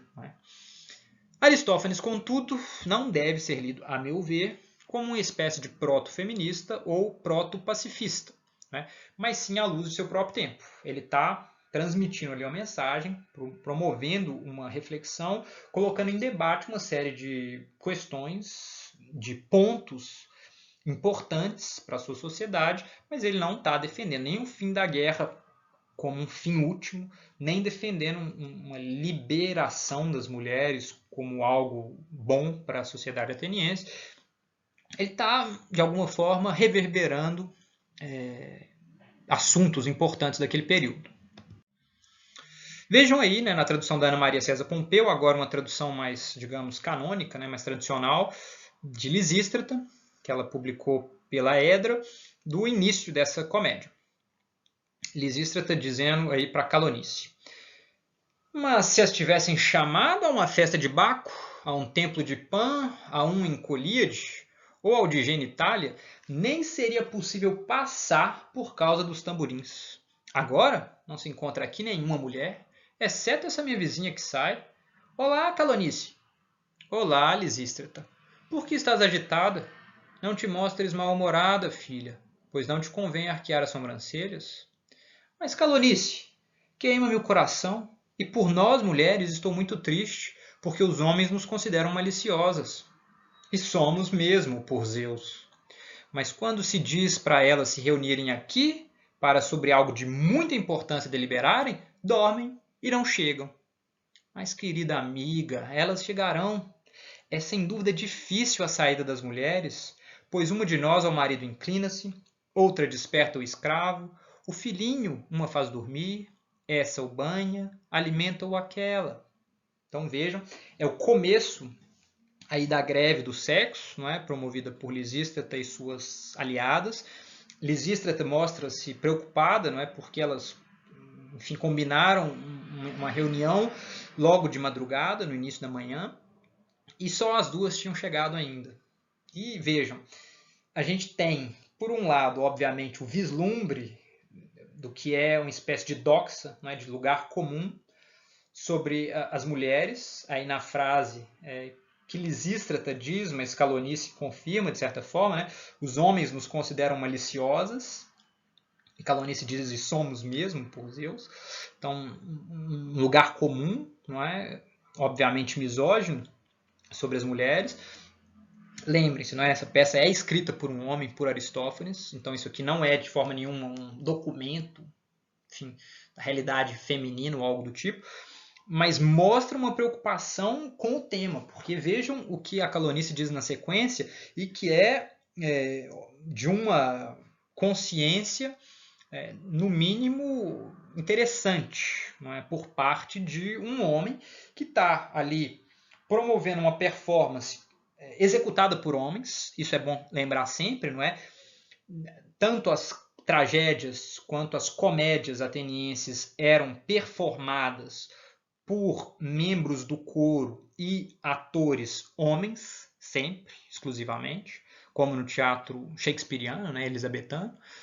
E nesse caso, em que a maior parte das personagens são femininas, é muito interessante a lógica do travestimento, porque são, então, homens atenienses que se travestem de mulher para, enfim, incorporar ali essas gregas em greve contra seus maridos, para que eles promovam tratados de paz e ponham fim à guerra. Mas elas, durante a peça, as personagens femininas, têm que se travestir de homem para executar a tomada da Acrópole. Então são homens travestidos de mulheres que se travestem de homens. Então é por isso que alguns comentadores falam da carnavalização em Aristófanes, porque ele trabalha muito com essa lógica do travestimento, não é? E obviamente para nós, enfim, que podemos ou não nos identificar com essa espécie de pós-modernismo, mas em que as identidades essenciais são desfeitas, não é? São dissolvidas. Isso é muito interessante, muito instigante, porque já é algo de uma intuição quase butleriana da lógica da performance de gênero, não é? Aristófanes, enfim, não sei se ele seria um admirador da Butler, mas em todo caso ele entenderia a lógica da performance de gênero, porque ele trabalha muito com isso. Tá? Ele tematiza isso, e quem quiser trabalhar com esse tipo de questão é muito interessante se voltar aí para Lisístrata, porque dá muito a pensar. Bem, e aqui a gente caminhando mais uma vez para o final, uma contraposição entre comédia e tragédia é possível sempre, não é? Porque elas têm uma complexa relação, esses dois gêneros poéticos, porque partilham de uma série de características dramáticas, como a presença de personagens, a presença do coro, esse coro normalmente representando uma certa identidade cívica, a cena, não é? Ali, o espaço cênico, o uso das máscaras, o emprego da mímesis como forma de representação, a própria ação dramática, não é, dividida entre diferentes cenas, não é, com interlúdios corais e por aí vai. Contudo, a comédia tem uma autoconsciência crítica que é mais rara na tragédia, talvez por causa da própria exigência de uma certa austeridade da tragédia mais antiga. Então, aquela divisão tradicional, não é? A tragédia tende a temas mais sérios, mais austeros, enquanto a comédia a temas mais comuns, mais ligeiros, mais rasteiros. Mas mais do que isso, não é? Aqui eu acho que Aristófanes, obviamente em diálogo com Eurípides, mas é muito feliz no uso que ele faz da paródia, da metalinguagem, da quebra da ilusão dramática, da mistura dos gêneros poéticos e discursivos, e nesse sentido a comédia ela é dotada de uma consciência artística que a tragédia só às vezes demonstra. Tá? A comédia ele é um gênero mais reflexivo sobre a própria arte nesse sentido, mesmo não sendo sério no sentido de temas sérios. É como eu disse, a comédia talvez seja mais séria do que a tragédia no âmbito do seu próprio riso, no âmbito do seu próprio ridículo. Então, ou seja, comédia é coisa séria, né? Para falar com o Gregório do Vivier, isso é bem, bem importante se levar em conta, tá? E as Rãs é aí um dos primeiros documentos do Ocidente, talvez, de que podemos chamar hoje, de crítica textual, precisando ser lido à luz da grande autoconsciência crítica que Aristófanes aí demonstra. Obviamente, eu coloquei aspas, não é? Porque documento de crítica textual não faz o menor sentido para os gregos antigos, mas para aquilo que nós consideramos hoje crítica textual, a perspectiva aristofânica é muito rica, porque há ali uma série de insights sobre a poética de Eurípides, a poética de Ésquilo, a contraposição, os juízos, às vezes são juízos meio disparatados, que a gente não entende direito, cujos critérios nós não entendemos direito, mas muitas vezes são juízos muito interessantes, muito instigantes para o estudioso contemporâneo. Tá?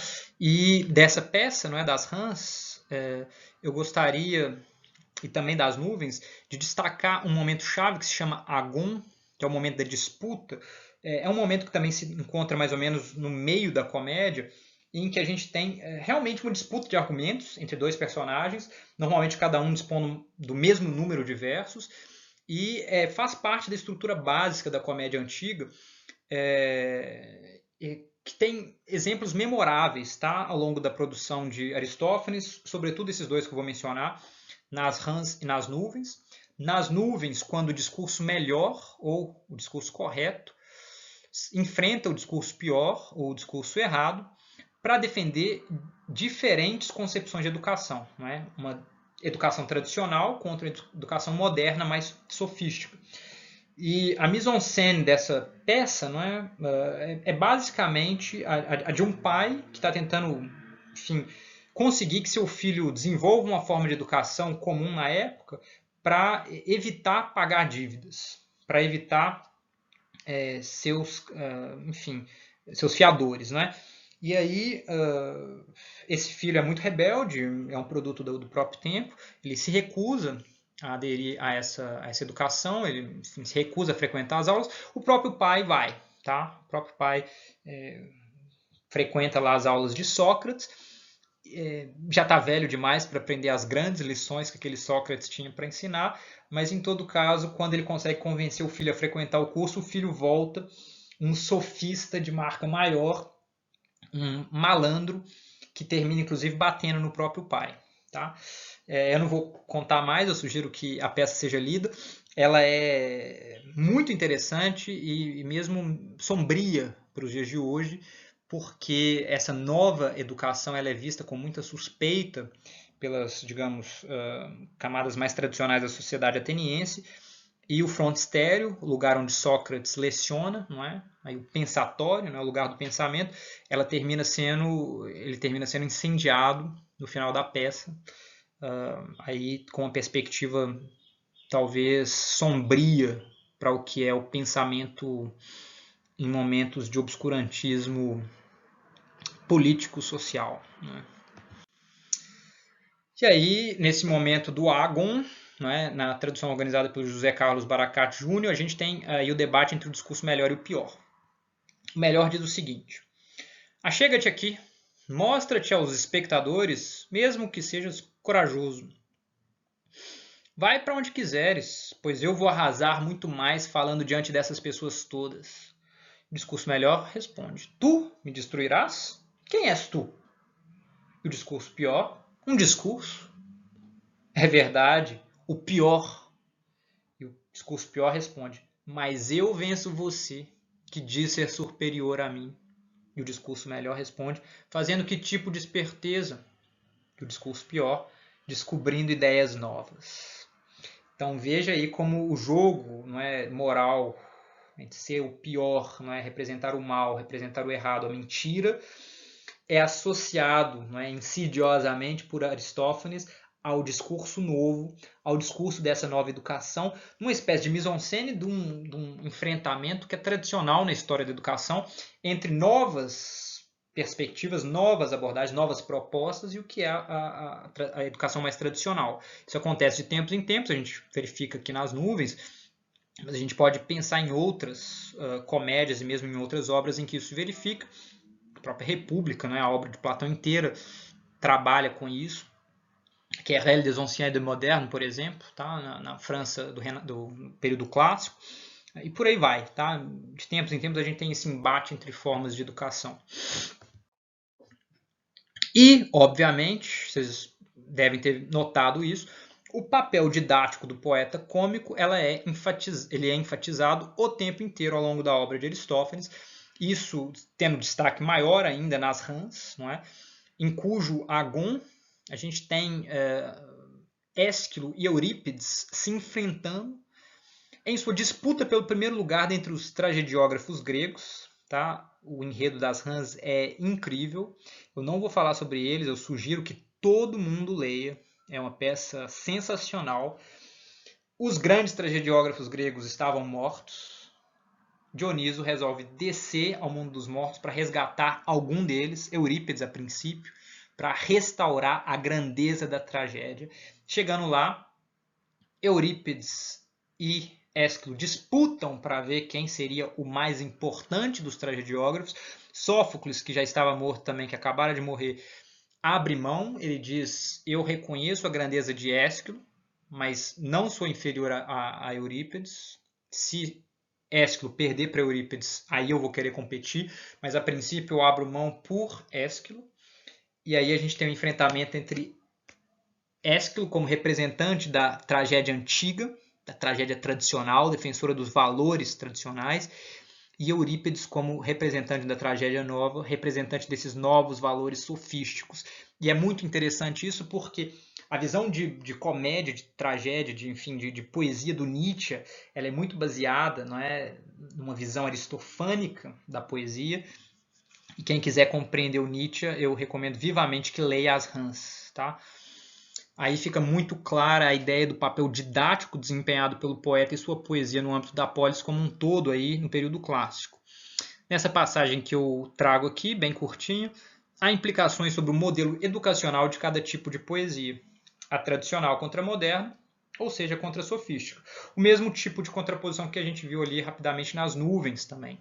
Então veja como essa minha abordagem meio malucona, geral, da obra inteira de Aristófanes, ela tenta encontrar linhas de força, tá, ao longo da sua produção, para que vocês possam ler uma ou duas ou três tragédias e encontrar formas de debater, de entender, de refletir sobre esses aspectos nas mais diversas obras do autor. E aí, então, nesse momento do debate entre Ésquilo e Eurípides nas Rãs, nós temos Ésquilo dizendo: os poetas devem ocultar o torpe, não encená-lo ou ensiná-lo. O mestre orienta crianças, os poetas guiam gente jovem. Devemos nos ater à retidão apenas. Aí na tradução do Trajano Vieira, o papel didático do poeta muito bem enfatizado por Aristófanes. Né? Os poetas devem ocultar o torpe, não encená-lo ou ensiná-lo. Tá? Então é isso. Os poetas devem ensinar o dever ser, não o que é, não a realidade. Então Eurípides colocar em cena personagens torpes, personagens comuns, banais, contraria a lógica, não é, idealista, a gente poderia dizer, de um poeta que deve engrandecer o seu próprio público. Bem, duas concepções bem diferentes de poesia, mas é interessante ver isso, tal como refletido pelo Aristófanes, por mais que não tenha assim, uma equivalência direta em quem foi de fato Ésquilo, em quem foi de fato Eurípides, mas diz muito mais sobre a perspectiva do próprio Aristófanes. Tá? E aí, à guisa de conclusão, eu trago algumas ideias. Nós já extrapolamos 1h40, eu peço desculpas por isso, meu mau hábito. Mas é preciso dizer então que Aristófanes constitui uma figura fundamental da literatura grega antiga, em profundo diálogo com seu próprio tempo, como nós vimos, em suas reflexões sobre a guerra, a situação das mulheres, a política, a poesia, a educação sofística, etc., não é? No final do século V, em Atenas. Sua perspectiva, que tende a ser identificada frequentemente com o posicionamento ateniense mais tradicional, ou seja, conservador, em muitos desses assuntos, porém, é bastante complexa. Sua comédia incorpora diferentes visões, ideias e dialetos linguísticos, né? Suscitando um debate profundamente rico sobre esses temas, não sendo por outro motivo que Bakhtin encontra em Aristófanes um dos ancestrais da prática dialógica em literatura, tá? Naquela espécie de genealogia da poética de Dostoiévski, Bakhtin cita Aristófanes como alguém que está ali em diálogo com Platão, que está então colocando para pensar formas dialógicas de criação poética. E sua influência sobre a posteridade é considerável, e embora sua comédia não tenha o mesmo sucesso e influência que a de Menandro, isto é, que o da Comédia Nova, fato que se deve à sua ancoragem em características muito específicas da Grécia do período em que foi criada, e sobretudo desse legado do período arcaico, suas comédias são engraçadíssimas e fornecem rico material de reflexão para a posteridade, sim. Tá? Então é preciso, óbvio, uma série de mediações para compreender o que se encontra em jogo em Aristófanes, mas uma vez que a gente entenda a lógica, não é, dessas estratégias cômicas, a gente entende que o que ele está produzindo é literatura de primeira ordem, tá? É um tipo de reflexão riquíssimo, é um tipo de provocação social muito instigante, muito questionador, revolucionário mesmo, em alguns sentidos. E quem propõe uma mise-en-scène de Aristófanes sem trazer para a performance esses elementos, tá? Radicais de performance, radicais de riso, radicais de questionamento, ele está perdendo, sem dúvida, dimensões importantes do que fez Aristófanes e que faz dele até hoje alguém importantíssimo para que nós compreendamos não apenas os gregos antigos, mas muitos fenômenos importantes para nós hoje. Tá? Então eu acho que é alguém que vale a pena ser conhecido, ser lido, uma obra riquíssima, muito produtiva ainda hoje. Aqui rapidamente a bibliografia que eu usei, as traduções que eu consultei, o livro do Bergson, um livrinho sobre comédia, um textinho sobre comédia no volume sobre a história da literatura clássica de Cambridge, e a tradução da Ana Maria César Pompeu, o Dionísio Matuto. Enfim, teria muitas outras referências para dar, mas aqui o que eu citei mais diretamente. Agradeço enormemente pela paciência, peço desculpas por sempre passar do tempo e fazer vocês passarem o tempo, mas muito obrigado e até a próxima. Um abraço, tchau, tchau.